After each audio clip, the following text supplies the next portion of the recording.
Well, greetings everyone. My name is Chris Sartain. I'm a member of the Kriya Yoga Alliance. And we do these Sunday services every Sunday at 11 a.m. Eastern Standard Time. Although we're going to take a break over the holidays for a few weeks, but you can go to kriyayogaalliance.com and learn more about us and our offerings. So I've got a little bit of a cold going on today, but I'll do my best here. So bear with me. This morning, I'll talk briefly about the theme of transformation, and then we'll have a chance to meditate together. Transformation, spiritual transformation, is an important part of the awakening process that we go through when we begin to engage in a serious superconscious meditation practice, and especially if we have the good fortune to spend time in the presence of a master whose Shakti is really active and awake. And so when we begin to spend time in the presence of a master like Roy Eugene Davis, and we are attuned to our teacher, we begin to undergo a transformational process, especially when we're engaging in a serious daily superconscious meditation practice. And much of this transformation process is quite enjoyable, or it can be, and we can experience some really pretty amazing things as part of this transformation. We go through physiological transformations. The brain and nervous system begin to transform through the process of neuroplasticity. Of course, we know that now. It's well founded, although Yogananda was already talking about it in the 1940s before anyone knew about it. And we go through a lot of energetic transformations at the level of our pranamaya kosha, or our astral layer. We begin to go through some mental transformations. And even the personality changes a bit. And so there's a Christian mystic that I like a lot. His name was John Tauler, and he was a student of Meister Eckhart. And so he lived in Germany in the 1300s, a well-known Christian mystic. And he wrote about something that he called jubilatio. And for him, these are the blissful or ecstatic experiences, mystical experiences that we can have as we go through this spiritual transformation process. And he described these experiences, jubilatio, as a sort of incentive or a motivation to keep going on the path. Because he saw these experiences as a type of proof or evidence that something was going on. There were changes occurring. And so sometimes, for example, I'll talk with people and they say, well, I've been meditating for a few years and I've never seen the inner light, for example, or I've never heard the Om vibration. Or I don't really feel a lot of transformation occurring. I've never had these spinal movements that people talk about, or I can't feel the prana flowing in the nadis, and and all of these things that occur as part of this awakening process. And then usually I ask them, well, how's your lifestyle? How's your diet? Are you still drinking alcohol? Are you still drinking a lot of coffee? Are you smoking cigarettes? Are you eating a lot of meat? Are you exercising regularly? Are you overstressed? And inevitably they say, yeah, I'm still doing a lot of those things. And yes, well, the thing is, we have to do our part. So we have to support this transformation. So, by the grace of God, we are given this opportunity to transform, but only if we support the process, only if we're doing the right things within our diet and our lifestyle to support these processes. And so, a big part of the transformation process is the refinement of the nervous system. And Roy talked about this quite a bit. And he also used to say, um, talking about certain practices or certain experiences that we can have, he would say, it's useful, but it's not transformative. It's a useful experience to have, but it doesn't result in transformation. It's not transformative. And so we want to make our aim, our objective, to have transformative experiences and to experience that transformation, the physical transformation, the energetic transformation, the mental transformation, all of it. But in order to do so, it really requires us to uh, refine and purify the nervous system. The awakening process, in large part, is a physiological process. It occurs in large part at the physiological level in the brain and nervous system. And so, if your brain and nervous system is not refined and purified, it's going to be very difficult for you to experience a lot of these things, to see the inner light, to hear the Om vibration, to experience the flows of prana in the spine, for the brain to begin producing this soma nectar, or to feel these flows of amrita or ambrosia in the body. All of these things begin to occur as a result of our spiritual practices, our relationship or connection with a great master, but also through the refinement and purification of the nervous system. Yogis sometimes get a bad rap, maybe because if they don't eat meat, they don't drink, they don't party, they don't engage in a lot of these activities, then people might think that they're pompous somehow, or pretentious, or that they think they're somehow superior or better than. It really has nothing to do with that.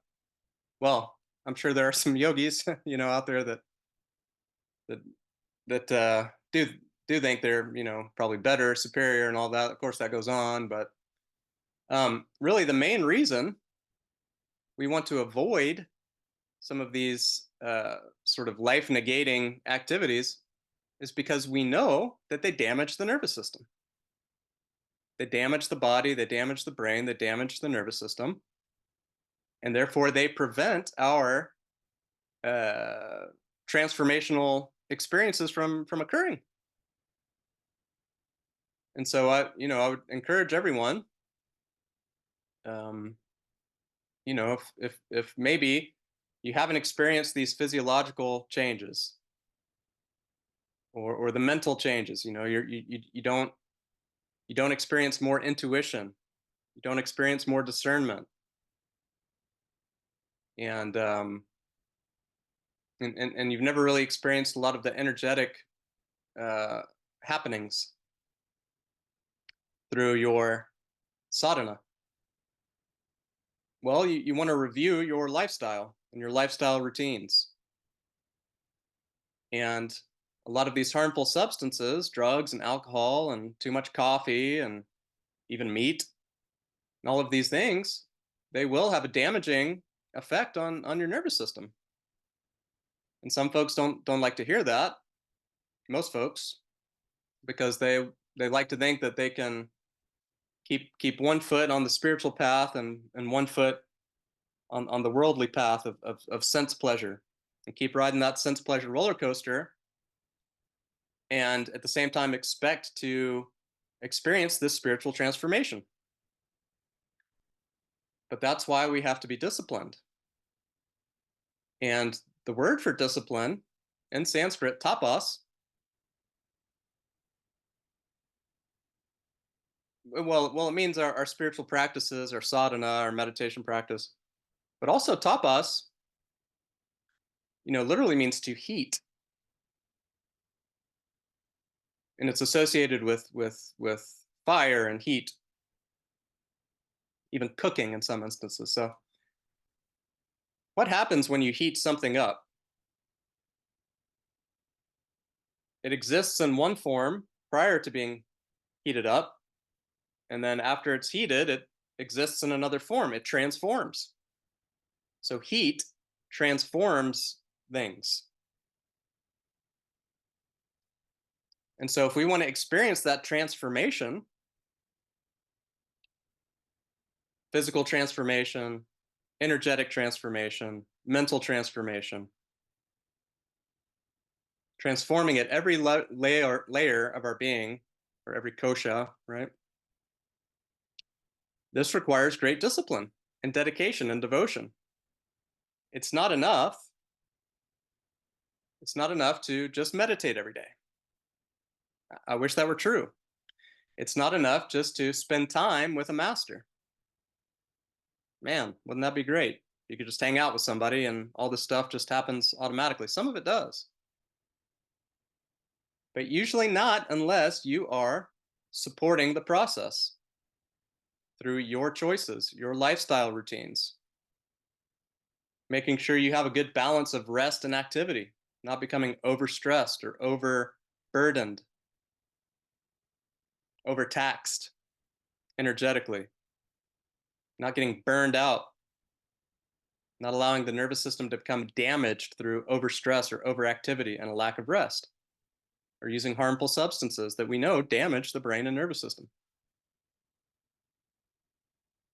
And so this spiritual transformation that we go through, part of it is simply God's grace, but a large part of it does require self-effort and discipline.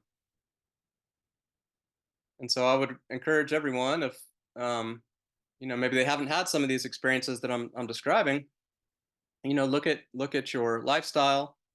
And no one's perfect, of course.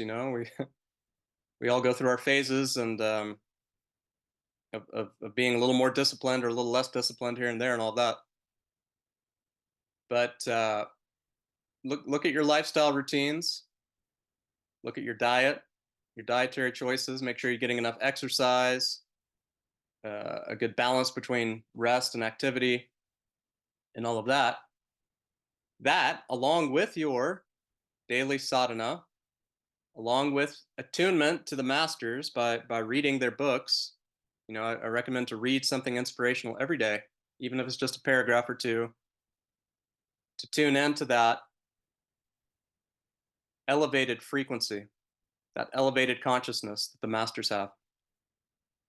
And if you do all of that, it's a scientific process. And it's a repeatable process. And so know that if you're following all these yogic guidelines, that you will transform. And like John Toller said, it can be quite ecstatic and blissful, and we can enjoy the transformational process as it occurs.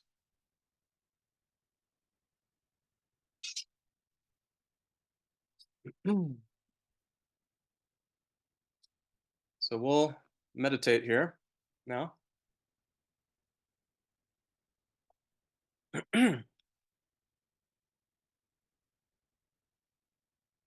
So let's sit upright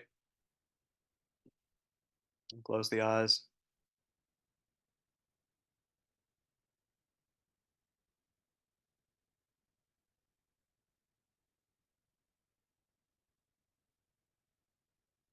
Relax the shoulders, open the chest.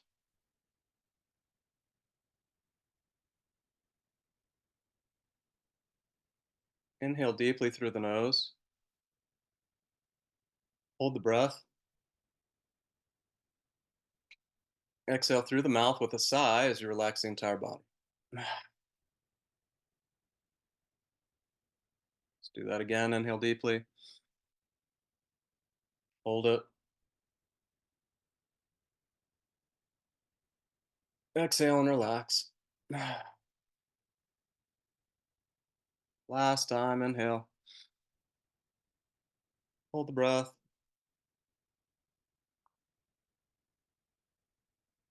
Exhale and relax.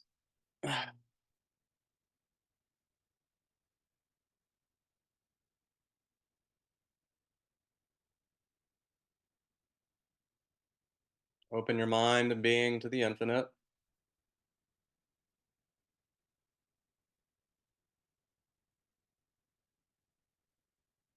Turn your attention within.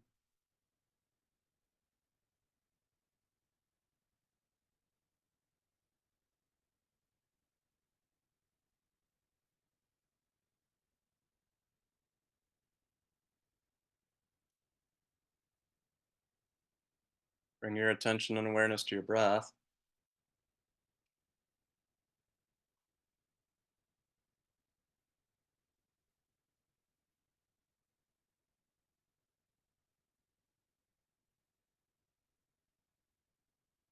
Allow the breath to soften.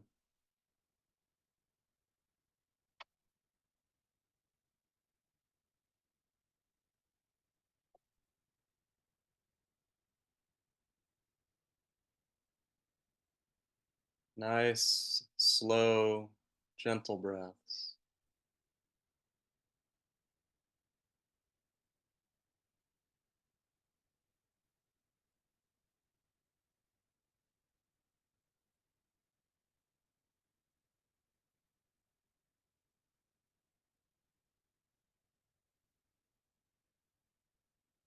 Observe the sensations in the nose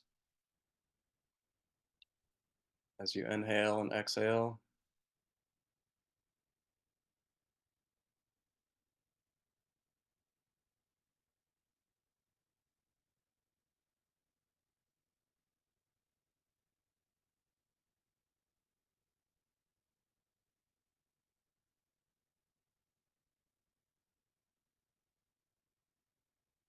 Observe the subtle movements of the body,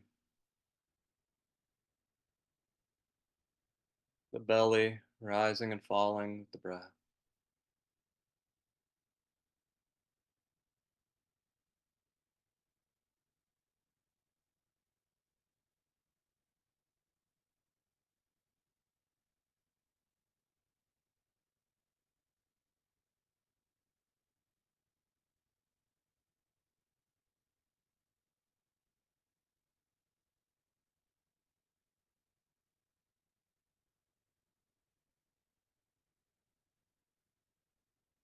We'll add a simple mantra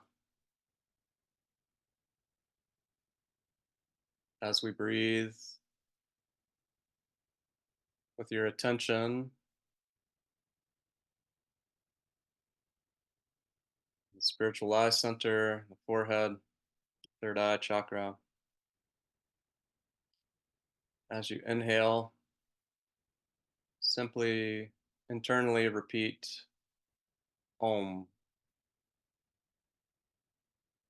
Also, as you exhale with the attention in the third eye, Om.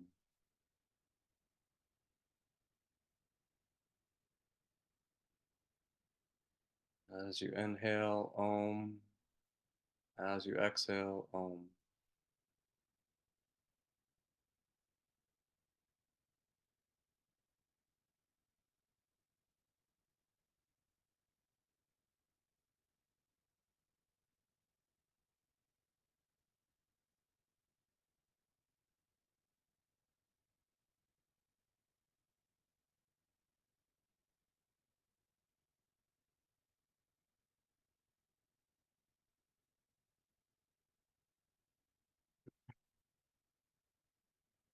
You have thoughts or distractions,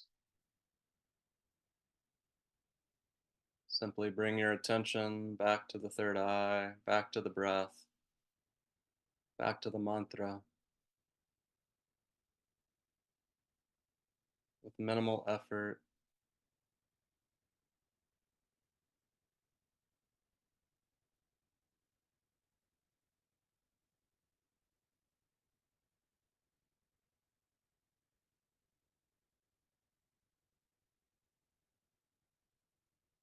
As you practice with mantra,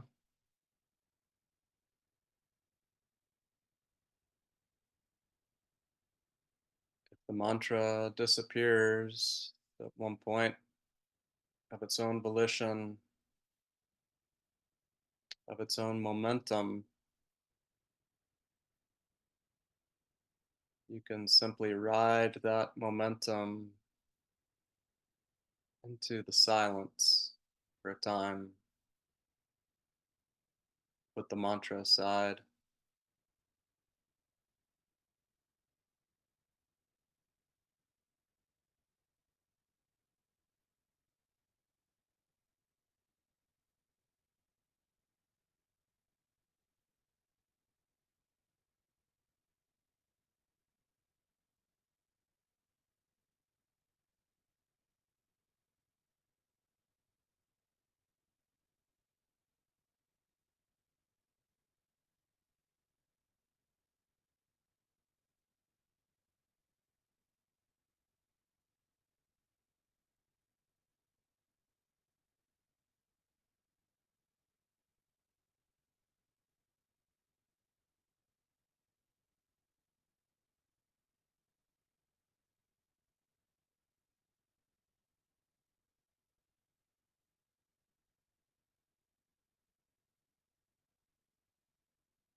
You find it useful, you can imagine that the Om vibration is floating in your body and being, resonating a healing frequency in every layer of your being, purifying and elevating. every layer of your being with each repetition. Om has that power.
you're still practicing mantra, let's all set the mantra aside at this point.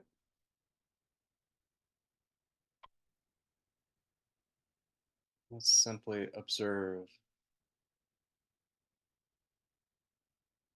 and abide as the witness or observer a couple of minutes here.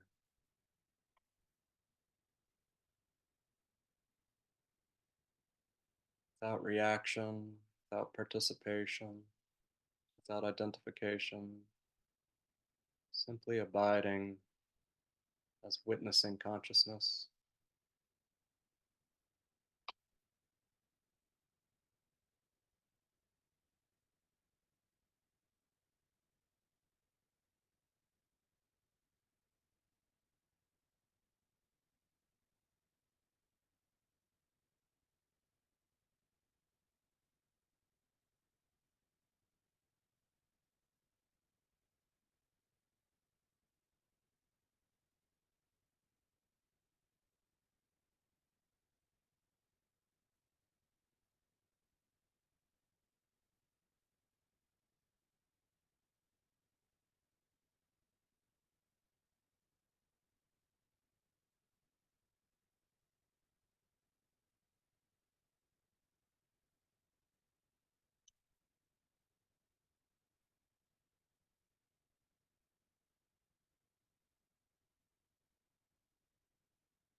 Know that you are the witness, the observer, pure, infinite, loving consciousness without limits.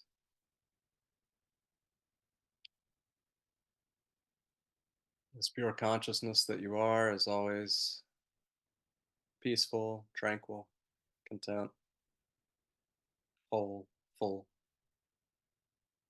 wanting nothing, needing nothing. You always have access to this serenity because you are that.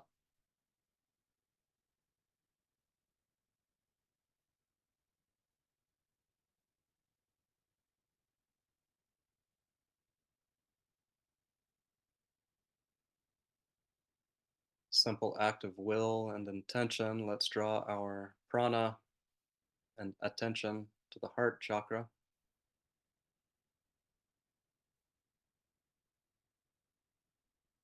From the heart, let's go ahead and radiate love and peace and light to all sentient beings everywhere.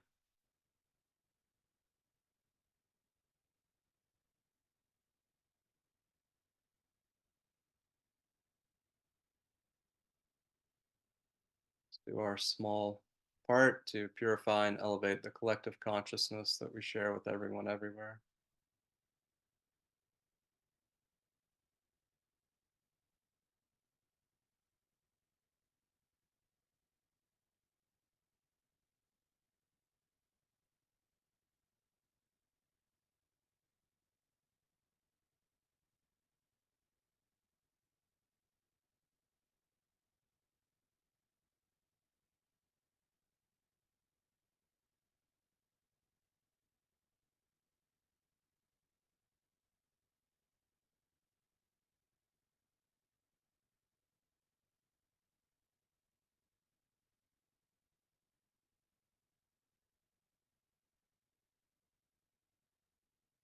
And to conclude, We honor the great saints and sages of all enlightenment traditions, and especially Babaji, Larry Mashaya, Sri Yukteswar, Paramahansa Yogananda, Roy Eugene Davis, and their successors.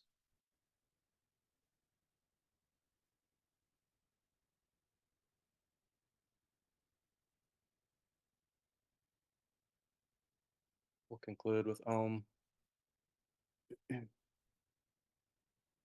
Om.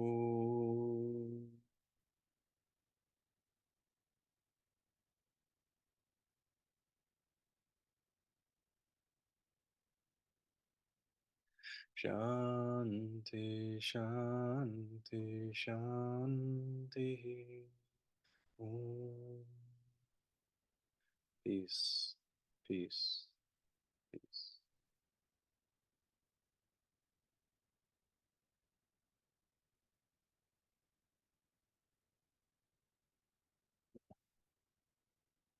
Open your eyes slowly, return slowly.